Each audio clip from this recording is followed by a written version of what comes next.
utilize those services. I experience, 2 weeks minimum is usually the earliest that you can get an appointment. And I wonder how to do such great work in a broader scope for the counseling center, because what I've noticed amongst my university peers is that the stigma is lowered around mental health, and people are more willing to access those resources. I've noticed just conversations with peers in class or with friends where we openly talk about accessing those resources. That's great. Yeah, I think that the peer consensus is that it's not a strange or it's not a stigmatized thing to do, but if you are just willing to try and then you get told it's going to be a month, I think that that's discouraging for people. So I wonder about how to get more counselors on college campuses, and also something that I'm interested in with gun violence is how to reduce gun deaths, gun suicides.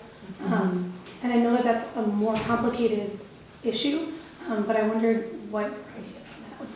So, and I want to go back to Matt's question. I'd love to see, I don't know if any of you are doing papers for school, but if you look at all, many of the other countries around, the industrial countries around the world, their gun deaths are substantially lower than ours.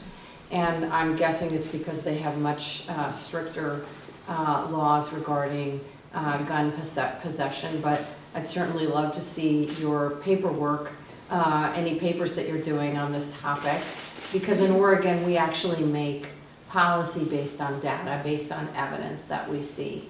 But as you're having to do assignments, and if any of you do on this issue, I'd love to see them. In terms of more counselors, I think it's an ongoing resources issue, and it's an ongoing making sure there's adequate number of trained folks issue. I know that the universities, the community colleges have worked really hard to get more supports on campus, particularly as we're working to improve outcomes for all of our students. But I think it's simply a resources issue, and I would certainly encourage you through the Student Association to push the administration to get more counselors on campus. That would be my encouragement. We have a couple